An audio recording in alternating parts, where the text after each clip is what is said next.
Good morning student. History 13 core आधुनिक भारत का इतिहास के अंतर्गत लॉर्ड लिप्टन के बारे में आज सेमेस्टर 6 के समक्ष परिचर्चा करेंगे।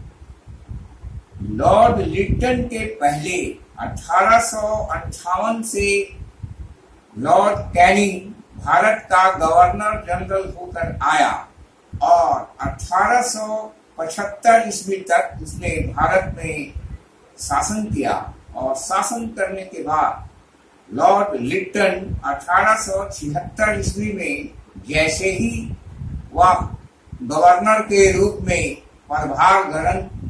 पदभार संभाला, उसके सामने भारत में अकाल की समस्या का सामना करना पड़ा। अकाल में लगभग 50 लाख से ज्यादा लोग क्षतिग्रस्त हुए और कितने लोग जो है सो बम्बई, मद्रास, मैसूर, हैदराबाद, पंजाब आदि स्थान और भारत का मध्य भाग इनसे अकाल के भीषण प्रकोप में रहा और लिप्टन ने अकाल के लिए इसने एक कमीशन आयोग की स्थापना की और अकाल के लिए सर लिप्टन जर्नल स्टडी के अध्यक्षता में एक कमीशन बना और प्रत्येक राज्य के राज दरबार में एरिया वाइज जमींदारों को कोड निर्धारित किया गया कि कैसे हम इसका निपटारा करें और साथ ही साथ इस आधार पर अकाल कोड को बनाया गया और इसकी सिफारिश पर पैसा गठन किया गया और किसानों को टैक्स जो था वह अकाल के दौरान जो बंजर हो गया, महामारी फैल गई, तो उस महामारी में टैक्स को लिप्टन ने माफ किया। साथ ही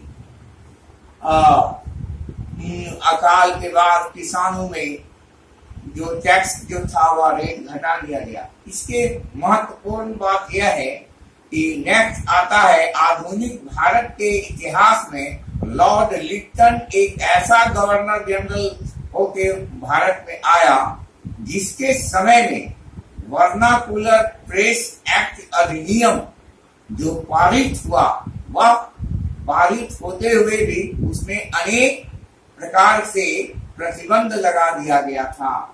अंग्रेजी अखबार के अलावा हिंदुस्तान में जितने भाषाओं में अखबार पत्र पत्रिकाओं का संपादक के द्वारा किया जा रहा था, उसको पूर्ण रूप से बंद करने के लिए कठोर कानून और जमा पूंजी को जब्त करने का आदेश लॉर्ड लिप्टन ने दिया और वर्नाकुलर प्रेस एक्ट जो है वह इस तरह से ईश्वर चंद्र विद्यासागर ने एक अमृत बाजार पत्रिका और 2 बंगला भाषा में लिखे, जिसका बाद में उसका ट्रांसलेट तुरंत रातों रात चेंज करके अंग्रेजी भाषा में किया जाने लगा। और वर्नाकुलर प्रेस के बाद आर्म्स एक्ट, प्रत्येक भारतीयों को आर्म्स एक्ट के द्वारा जो है वह आर्म्स एक्ट के द्वारा भारतीयों को जो है सो अनिवार्य कर दिया गया और विदेशियों पर यह लागू नहीं था। अकाल के बाद महारानी क्वीन विक्टोरिया के स्वागत समारोह में अवैध रूप से भारत का खजाना खाली किया गया और महारानी विक्टोरिया को इंग्लैंड का विश्व साम्राज्ञी क्वीन के रूप में उपाधि से सुशोभित किया गया। और इस तरह भारत में जहां अकाल से प्रभावित जनता करा रही थी और अंग्रेज जो थे इसके परवाह किए बिना इस धन का दुरुपयोग कर रहे थे। और सेकेंड अफगान वार 1878 से 1830 का जो समय था वह अनुचित रूप में अफगानिस्तान के विरुद्ध धन जन की भारी हानि और युद्ध लगातार चला। और इस लगातार युद्ध के बाद इकोनॉमिकल कंडीशन ब्रिटिश सरकार को लाभ पहुंचाने के उद्देश्य से उसने भारतीय वस्तु को पर जो टैक्स था वह टैक्स कम किया गया और ब्रिटिशर्स के द्वारा जो सामान की वस्तु थी उस पर टैक्स को बढ़ाया गया। और इसके साथ ही आर्थिक पक्ष के द्वारा वित्तीय सुधार, कैसे वित्त व्यवस्था को हम सुचारू रूप से आगे करें, इसके लिए उसने सिफारिश किया। और इस सिफारिश के बाद उसने एक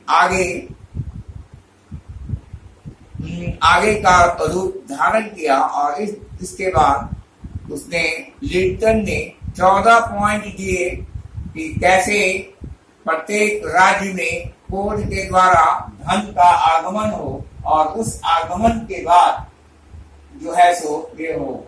इसके अलावा वित्तीय सुधार के लिए प्रत्येक नियम बनाए गए। प्रसिद्ध इतिहासकार V.A. स्मिथ ने उस नीति का विरोध किया। यह काल जैसे महामारी में अवैध खर्च पर नियंत्रण लिंटन ने नहीं कर पाया। साथ ही लिंटन के इस प्रभाव से लोग जो थे वे प्रभावित होने लगे और शिक्षा के क्षेत्र में और अकाउंट गिनती में कैसे सुधार हो, प्रांतीय लोग जमींदार कम से कम रकम ले और किसानों को राहत दे। और साथ ही साथ ICS की परीक्षा जो इंग्लैंड में होती थी, तो इसने शैक्षणिक सुधार के अंतर्गत age of the student of graduation 21 years to less than 18 years. Those who completed the age 21 years, he or she was not fit for the ICS examination organized by the England. जो व्यक्ति 21 साल का उम्र cross कर जाता था और वह व्यक्ति ICS की परीक्षा जो इंग्लैंड में होती थी वह परीक्षा में एंटाइटल्ड नहीं हो सकता था। राष्ट्रवादी नेता सुरेंद्र नाथ बनर्जी ने इसका घोर विरोध कलकत्ता में किया। यह अंग्रेजों के लिए दमनकारी नीति है जो भारतीय युवा इस परीक्षा में सम्मिलित न हो, इसलिए ऐसा काम किया गया।